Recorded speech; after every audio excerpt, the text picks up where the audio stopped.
मिहिर क्या सोच रहा था और क्या यह तो सिर्फ वह जानता था। इधर निष्ठा बजते बजाते कॉलेज का पूरा दिन करके घर लौट आई थी। वह जी तोड़ कोशिश कर रही थी कि स्वयं से ना टकराए।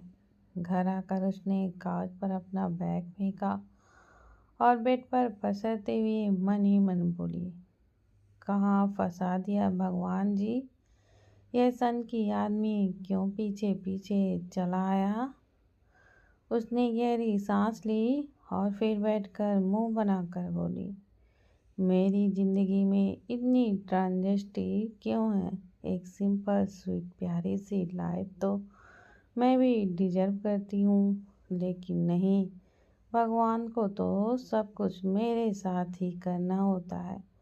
एक चीज़ पूरी ज़िंदगी में अच्छी हुई थी, वह है मेरी शादी, और वह भी भगवान से हजम ही नहीं हो रही है। वह मुंह बनाए हुए अपनी शिकायत कर रही थी। उसने अपना फ़ोन उठाया और फिर अध्याय को फ़ोन लगा दिया। यूँ तो अध्याय की मीटिंग में जाने का टाइम हो रहा था, लेकिन उसने जब निष्ठा का फ़ोन देखा तो तुरंत कॉल पिकअप कर लिया और बोला, कहो, आ गई कॉलेज से। निष्ठा ने थकी सी हुई आवाज़ में कहा, हाँ आ गई। अध्याय अध्याय ने जब उसकी ऐसी आवाज़ सुनी तो बोला, तुम ठीक तो हो ना, इतना लो साउंड क्यों कर रही हो। निष्ठा ने मुंह बनाते हुए कहा, भगवान ने सारी ट्रांजेस्टी मेरी लाइफ में ही लिख रखी है। एक चीज़ अच्छी हुई है, वह शादी है। पता नहीं क्यों ऐसा लग रहा है कि भगवान से बर्दाश्त ही नहीं हो रही है। वह उसकी बात सुनकर एकदम सोच में पड़ गया। उसका इशारा शायद ही प्रकृति की तरफ था। अध्याय के माथे पर कुछ बल पड़ा और वह बोला, कुछ हुआ है क्या। निष्ठा अचानक से होश में आई, फिर बोली, कुछ नहीं हुआ है, बस आपकी याद आ रही है, जल्दी से आइए। उसने पूरी तरह से बात को बदल दी, जो अध्याय ने महसूस किया। अध्याय ने बड़े आराम से कहा, मैं लौट आऊँगा तो सारी बातें क्लियर करेंगे, चिंता मत करो। उसकी बात सुनकर निष्ठा ने एक राहत भरी सांस ली। वह भी तो यही चाहती थी कि बैठकर सब कुछ सुलझा लिया जाए, क्योंकि इन दिनों जो यह रिश्ता उलझता जा रहा था वह उन दोनों के लिए ही बिल्कुल ठीक नहीं था, और दोनों ही इस रिश्ते को खोना अफोर्ड नहीं कर सकते थे। निष्ठा ने उसकी बात सुनकर हामी भरी और फिर बोली, जल्दी से आइए, मुझे बहुत याद आ रही है आपकी। अध्याय ने मुस्कुराकर हाँ कहा, फिर बाद में बात करने का बोलकर फ़ोन रख दिया। निष्ठा ने मुस्कुराकर फ़ोन को अपने सीने से लगाकर खुद से कहा, अब सब ठीक होगा। इधर प्रकृति ने जैसे तैसे पता किया कि अध्याय कहाँ है। उसने खुद से कहा, तुम लोगों को क्या लगता है कि अगर तुम लोगों ने मुझे नहीं बताया तो क्या मैं पता नहीं कर सकती कि अध्याय गया कहाँ है।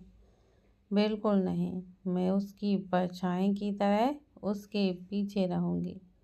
निष्ठा, तुम पछताओगी मेरे और अध्याय के बीच में आने के लिए। वह सिर्फ मेरा है, मेरे बचपन का प्यार है और सिर्फ मेरा ही रहेगा। उसने भी तो मुझसे प्यार किया है। हम दोनों ने एक दूसरे से बचपन से प्यार किया। अब तुम देखो मैं क्या करती हूँ। यह कहते हुए उसके होठों पर एक साथी सी मुस्कुराहट आ गई थी। उसने अपना लगेज पैक किया और फिर घर से निकल गई। उसने असनी जी को बताना तक जरूरी नहीं समझा कि वह जा तो जा कहाँ रही है। अश्विनी जी ने उसे पूछने की कोशिश भी की, लेकिन वह यह कहकर निकल गई कि उसे कोई काम है। वह काम क्या था, यह तो सिर्फ प्रकृति ही जानती थी। जहाँ अध्याय और निष्ठा अपने रिश्ते को संभालने और समेटने में लगे हुए थे, तो वहीं प्रकृति से यह बर्दाश्त ही नहीं हो रहा था। वैसे भी अध्याय अपनी मीटिंग में बिजी था। उसने निष्ठा और अपने घर परिवार के अलावा किसी तीसरे का फोन उठाया ही नहीं। प्रकृति की ना जाने कितने ही कॉल्स को उसने इग्नोर कर चुका था और इस बात से वह झल्ला भी चुकी थी। इधर राम ने जैसे तैसे पता किया कि बीते दिनों हुआ क्या था, और अब जब उसे अध्याय की हरकतें पता चली तो उसका दिमाग खराब हो गया था। उसने गुस्से से अपना फोन बेड पर पटकते हुए कहा, यह आदमी सच में पागल हो चुका है। इसे तो मैं छोड़ूंगा नहीं। समझता क्या है खुद को? सब कुछ इसके अकॉर्डिंग नहीं चल सकता है। इस वक्त उसे अध्याय पर काफ़ी ज़्यादा गुस्सा आ रहा था। अगर अध्याय उसके सामने होता तो पक्का वह उससे लड़ाई करता, लेकिन अध्याय अभी नहीं था, इसलिए बेवजह गुस्सा करने का कोई भी फायदा नहीं था। उसने सोचा कि जब वह लौट आएगा तो पक्का उससे बात करेगा, और इस बार तो उसे सब कुछ जानना था कि आखिर यह सब चल तो चल क्या रहा है। इस बार राम सिर्फ अध्याय के दोस्त होने की हैसियत से नहीं सोच रहा था। इस बार उसके लिए निष्ठा भी जरूरी थी। निष्ठा उसे राम भैया कहकर पुकारती थी, और राम के लिए वह भैया सुनना ही बेहद ही कीमती था, और वह इस रिश्ते को बिल्कुल भी नहीं खोने देना चाहता था जो उसका निष्ठा के साथ बन चुका था। इधर वानी मीटिंग के बाद शाम तक घर लौटी। वह काफ़ी थकी हुई थी। सार्थक ने उसे देखा तो उसे पानी का ग्लास पकड़ाते हुए बोला, कैसा रहा सब? हाँ, लगभग ठीक ही था, वानी ने उसे बताया। सार्थक उसके पास आकर बैठते हुए उसके पैरों से ही निकाल कर बोला, थक गई? वानी ने अपना सर उसके कंधे पर टिका दिया और धीरे से बोली, बहुत ज़्यादा।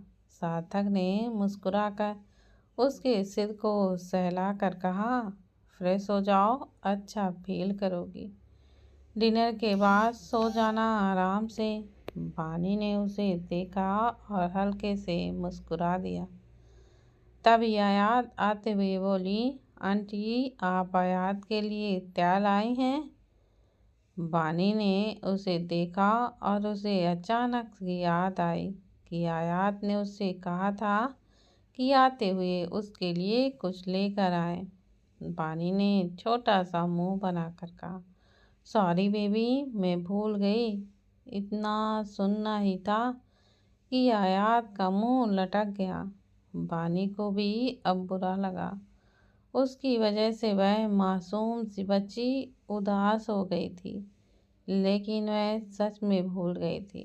सार्थक ने उसको देखा और उसे उठाकर अपनी गोद में बैठाकर बोला, कोई बात नहीं है बेबी, आंटी थकी हुई है ना, कल अंकल आपको डबल चॉकलेट ला कर देंगे, ओके? आयात ने टिमटिमाती आंखों से उसे देखा और फिर जल्दी से बोली, सच्ची? सार्थक ने उसके गाल को खींचकर दूसरे गाल में चूमा और बोली, मुच्ची। आयात ने खुश होकर उसके गले को चूम लिया और फिर उसकी गर्दन से उतरकर बोली, ओके, तो आयात आंटी को डिस्टर्ब नहीं करेगी। आयात गुड गर्ल है। वानी मुस्कुरा दी। आयात जल्दी से वहाँ से चली गई।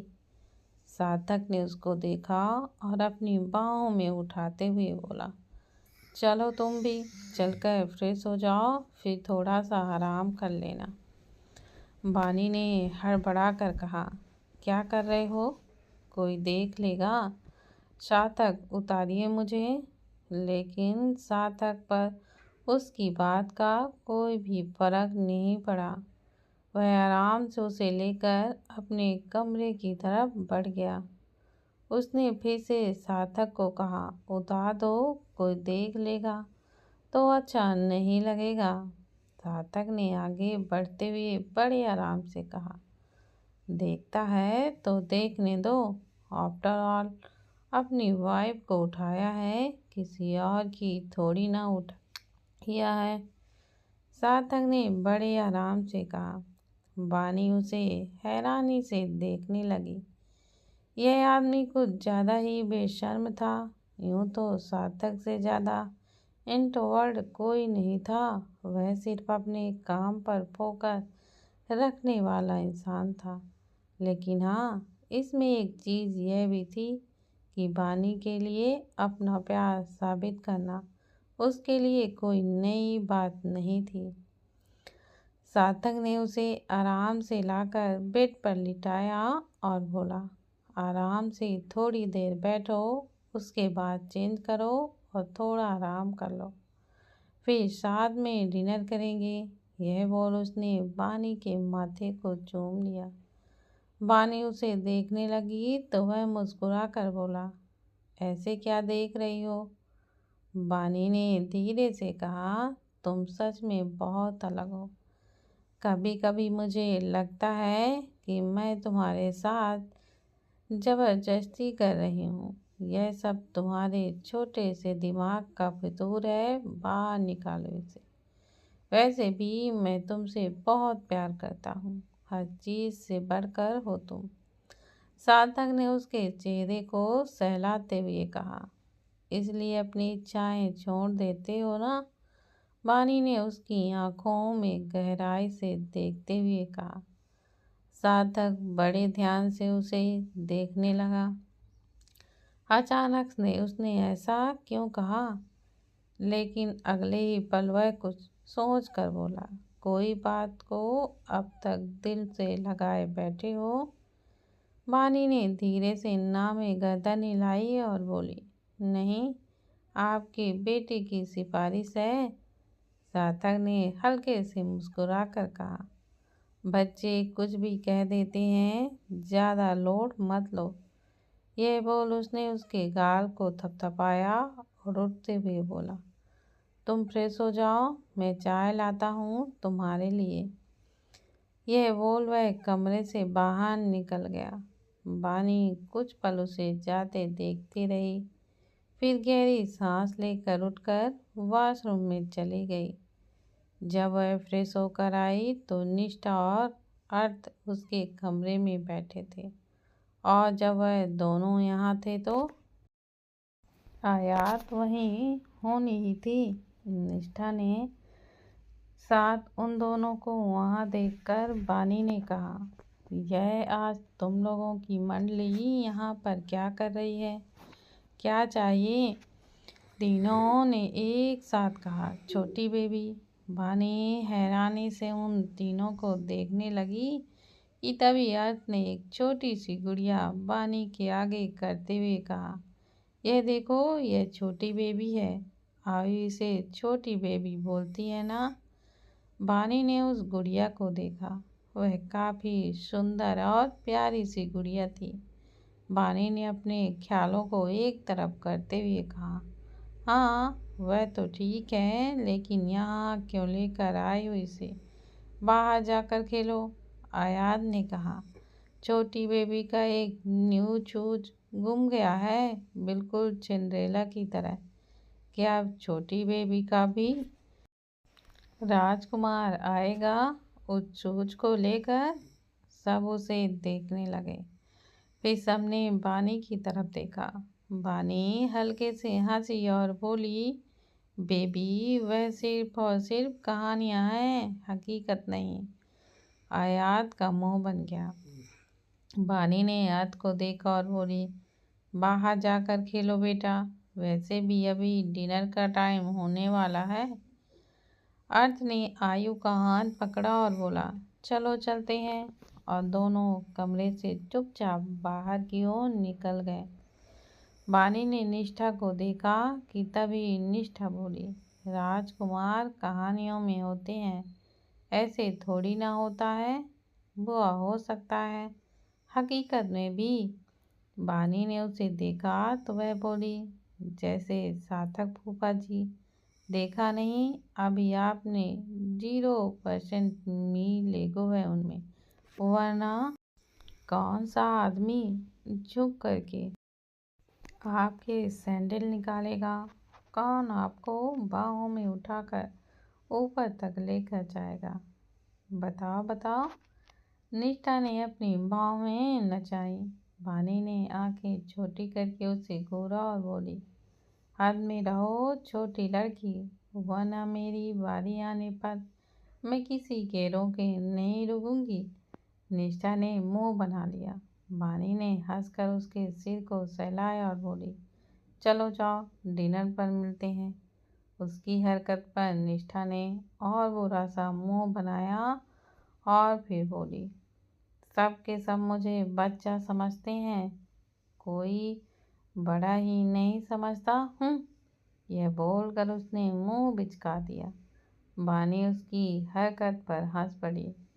निष्ठा भी कमरे से बाहर की ओर निकल आई। वाणी ने गहरी सांस भरी और फिर खुद से ही बोली, एक पल को तो मुझे भी लगा ये छोटी बेबी की डिमांड करने वाले हैं।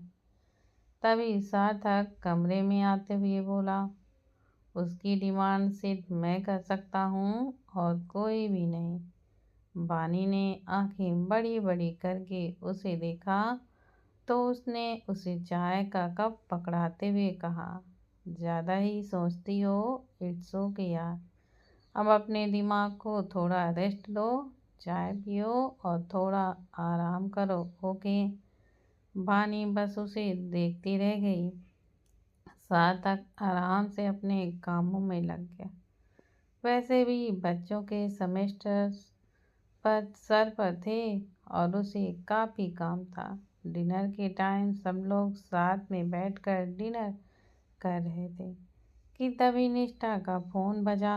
उसने देखा यह अध्याय का कॉल था। उसने जल्दी से उठाते हुए कहा, मेरा हो गया, और फ़ोन लेकर कमरे की ओर वह भाग गई। सेल्वी जी ने उसे आवाज़ देते हुए कहा, अरे अरे कहाँ जा रही हो? खाना पूरा करके जाओ। निष्ठा निष्ठा। लेकिन वह सबको नज़रअंदाज करके कमरे में चली गई। गर्व ने आराम से अपना खाना खाते हुए कहा, होता है होता है, नए नए प्यार में ऐसी छोटी छोटी बातें तो होती ही रहती हैं। वाणी ने उसके सिर पर चपात लगाते हुए कहा, चुपचाप से खाना खा, जुबान मत चला। गर्व का मुंह बन गया। सेल्वी जी ने वाणी को देखकर कहा, खाना भी नहीं खाकर गई है, पागल है लड़की। कौन सा अध्याय का फोन कहीं भागा जा रहा था? वाणी की जगह सार्थक ने जवाब देते हुए कहा, उसे याद कर रही है भाभी, जाने दीजिए, बाद में खाना कमरे में भिजवा दीजिएगा। सेल्वी जी को भी यही ठीक लगा। इधर निष्ठा ने झट से आकर कॉल पिक किया और बोली, हो गए फ्री आप? वह हाँफ रही थी। अध्याय ने उससे पूछते हुए कहा, कहीं से दौड़ कर आई हो, इतना हाँफ क्यों रही हो? निष्ठा ने अपनी सांसों को संभालते हुए कहा, वह तो मैं नीचे से आई ना, इसलिए। इससे पहले अध्याय कुछ और पूछता। वह झट से बोली, मेरे सवाल का जवाब दो। अध्याय ने मुस्कुराकर कहा, हाँ हाँ हो गया फ्री, काफ़ी हेडेक दे रहा आज का। आप कब आओगे? निष्ठा ने मासूमियत से पूछा। अध्याय ने उसका जवाब देते हुए कहा, परसों तक निकलूँगा, तुम्हारे पास तो अगले दिन पहुँच पाऊँगा।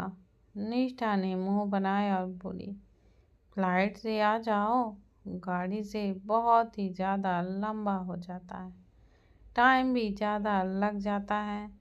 मैं इतना वेट नहीं कर सकती ना, आ जाओ। उसने बड़ी ही मासूमियत से कहा। अध्याय ने गहरी सांस भरी और बोला, अच्छा ठीक है, मैं देखता हूँ। चिंता मत करो, आ जाऊँगा। निष्ठा उसकी इतनी बात सुनकर खुश हो गई।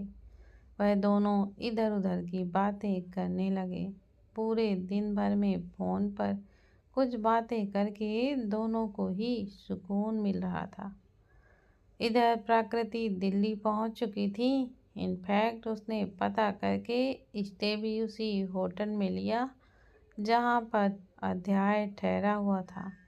उसके दिमाग में कुछ तो चल रहा था, लेकिन क्या, यह तो सिर्फ वह जानती थी। घर पर भी उसने किसी को बताया तक नहीं था कि वह जा तो जा कहाँ रही है।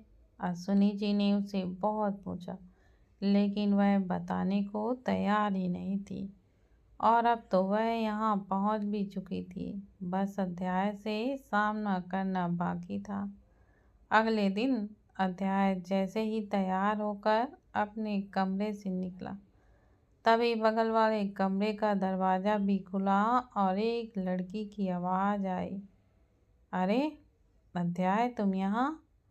अध्याय उसको भला कैसे न पहचानता।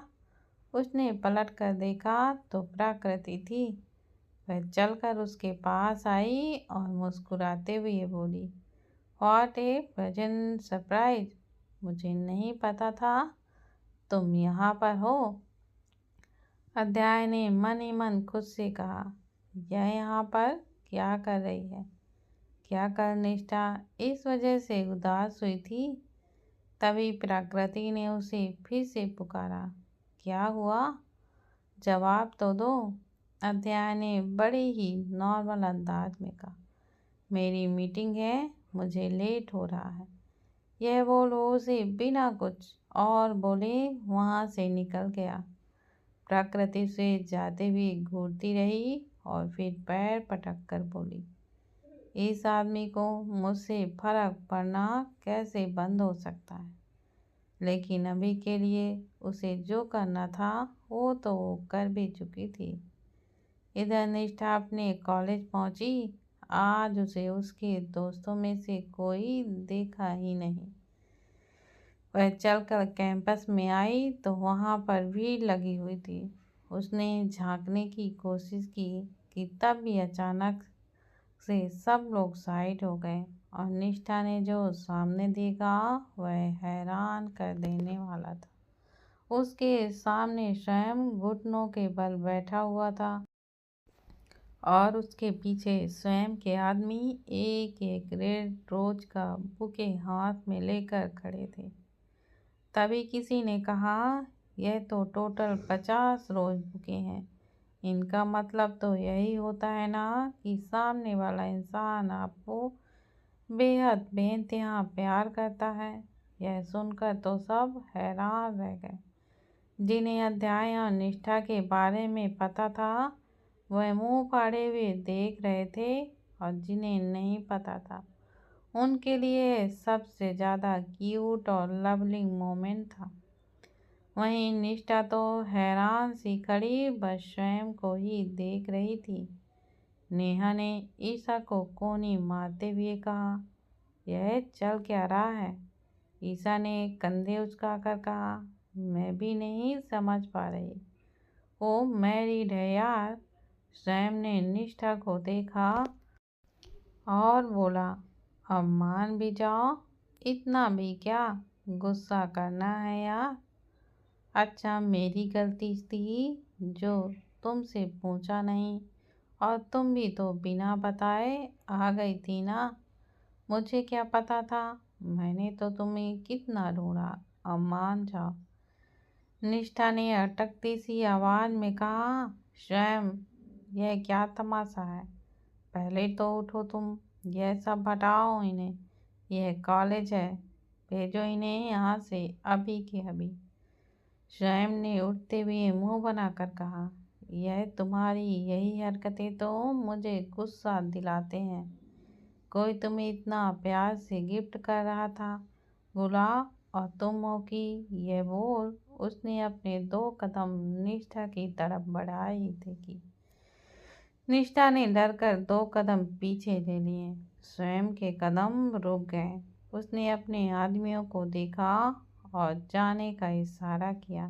फिर उसने पूरे ग्राउंड में इकट्ठा हुई भीड़ को देखा और फिर बोला, क्या देख रहे हो? पढ़ना वढ़ना नहीं है? अपनी अपनी क्लासेस में जाओ। यह हमारा पर्सनल मैटर है, हम सुलझा लेंगे। धीरे धीरे भीड़ तो कम होने लगी थी, लेकिन ईशा, नेहा और देव के साथ वहीं खड़ी थी। हिमांश भी उनके साथ था। वह खुद भी हैरान था। उसने तो सपने में भी नहीं सोचा था कि ऐसा कुछ भी हो जाएगा। उस दिन उसने अध्याय को निष्ठा के साथ देखा था, और निष्ठा अध्याय के साथ जितनी खुश नजर आ रही थी, यहाँ उसके बिल्कुल अपोजिट था। निष्ठा की आंखों में अलग सा एहसास था। स्वयं की गर्दन टेढ़ी करके उन चारों को देखा और फिर बोला, तुम चारों के लिए क्या अलग से इनविटेशन कार्ड छपवाऊँ अब? जाओ यहाँ से, जाओ यहाँ से, अकेला छोड़ो हमें थोड़ी देर के लिए। उसने इतनी ऑर्डरिंग टोन में कहा और उसकी आवाज़ इतनी ठंडी थी कि एक पल को नेहा और ईशा तो कांप सी गई। ध्रुवांश ने उन्हें देखते हुए कहा, उसे परेशान करना बंद करो। ऑलरेडी उसकी लाइफ में बहुत कुछ चल रहा था। स्वयं ने रिवांश को घूर कर देखा और बोला, तुम्हें बड़ा पता है कि उसकी लाइफ में क्या चल रहा है और क्या नहीं। जो भी है, तुमसे ज्ञान नहीं मांगा मैंने।